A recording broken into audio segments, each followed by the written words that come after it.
Quran of Surah Tawbah, chapter number 9, verse number 24.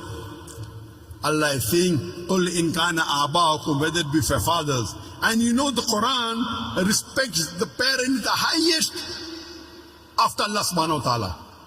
Allah says in the Quran in Surah Isra, chapter number 17, verse number 23 and 24. We have ordained for you that you worship but one Allah, and that you be kind to your parents. So after Allah comes the parents. That you be kind to your parents, and if one of them or both of them reach old age, do not say a word of contempt. Don't say off to them. That means one or both of your parents reach old age, whatever they say, you cannot retaliate. You can't even say off to them. So much you have to respect them. Don't say off to them, but rather address them with honor. Lower to them your wing of humility and pray to thy Lord that bless them as they cherished me in childhood. According to the verse of the Quran, respecting the parents is of utmost importance. After worshipping Allah, come respecting your parents. Allah says in Surah Nisa, chapter 4, verse number 135, Ya ayyuhalladhina amanu, O you believe, stand out for justice as witness to the truth of Allah subhanahu wa ta'ala, even if it be against yourself, against your parents, against your relatives, rich or poor. When it comes for standing for justice, in supporting Allah, you have to stand out for justice even if it against yourself. Against your parents, mother or father. Against your relatives, whether it be your son, whether it be your brothers, whether it be your spouses, whether it be rich or poor, Allah protects all. So here Allah is telling us that you love your parents, yes, but when it comes to justice, even if it goes against yourself, against your parents, against your relatives, you have to stand out for justice that's true to Allah subhanahu wa ta'ala. And Allah is repeating the same thing. قُلْ إِنْ كَانَ أَبَاؤُكُمْ وَأَبْنَاؤُكُمْ وَإِخْوَانُكُمْ وَأَزْوَاجُكُمْ وَعَشِيرَتُكُمْ. Say whether it be for your fathers, or for your sons, or for your brothers, or for your spouses, wives and husbands, or for your relatives. And Allah continues, وَأَمْوَالٌ اقْتَرَفْتُمُوهَا, and the wealth that they have amassed. Allah says in Surah Baqarah, chapter number 2, verse number 261, that the parable of those who spend their way in the way of Allah subhanahu wa ta'ala. The parable of those who spend in the way of Allah subhanahu wa ta'ala is like a grain of corn. And that corn becomes 7 years.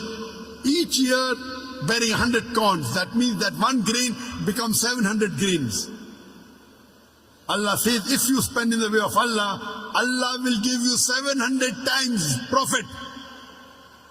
In business terminology, 70,000% profit. If you spend in the way of Allah subhanahu wa ta'ala, Allah promises you 70,000% profit, 700 times profit. And Allah continues, Allah will give you much more. That means minimum profit Allah has guaranteed you if you spend in the way of Allah is 70,000%, 700 times profit.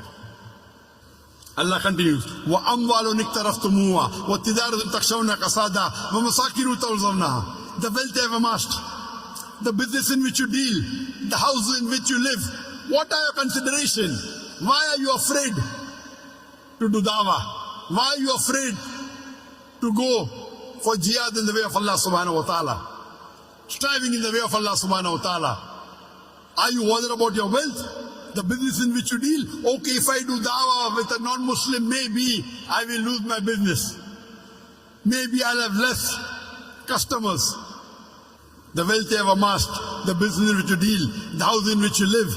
Are you afraid that if you do dawah, strive and struggle in the way of Allah subhanahu wa ta'ala, whether it be striving physically, whether it be striving for dawah, whether it be striving to explain the Quran, are you afraid of your fathers,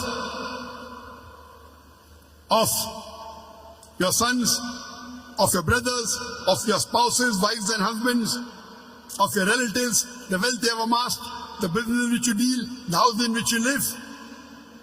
And Allah continues, أَحَبَّ إِلَيْكُم مِّنَ اللَّهِ وَرَسُولِهِ وَجِهَادٍ فِي سَبِيلِهِ. If you love all these 8 things more than Allah, more than His Rasul, and doing jihad in the way of Allah subhanahu wa ta'ala and striving in the way of Allah subhanahu wa ta'ala. Allah says, fatarabbasu, wait.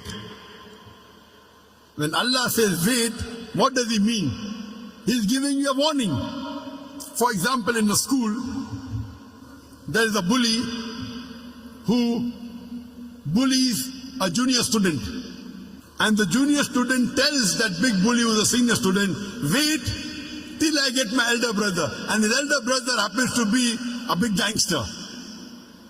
So when the junior student is telling the senior student, wait, he's actually giving him a warning, you buzz off. You get out, otherwise you'll be taught a lesson. When the junior student tells the senior student, wait, he's telling him, wait till I teach you a lesson. That means you better run off. So when Allah says, fatarabbasu, Allah is telling us Muslims, you better improve. Fatarabbasu, hatta ya'ti Allah bi amri, until Allah brings about his decision unto you. Wait, otherwise Allah will bring upon destruction unto you. Wallahu la yahdil qawmul fasiqin. And Allah guides not the fasiq people, the perverted transgressors, the rebellious people. So Allah is giving a warning in verse number 24, Surah Tawbah, to all the Muslims that you should love Allah and His Messenger and doing jihad in the way of Allah subhanahu wa ta'ala more than anything else.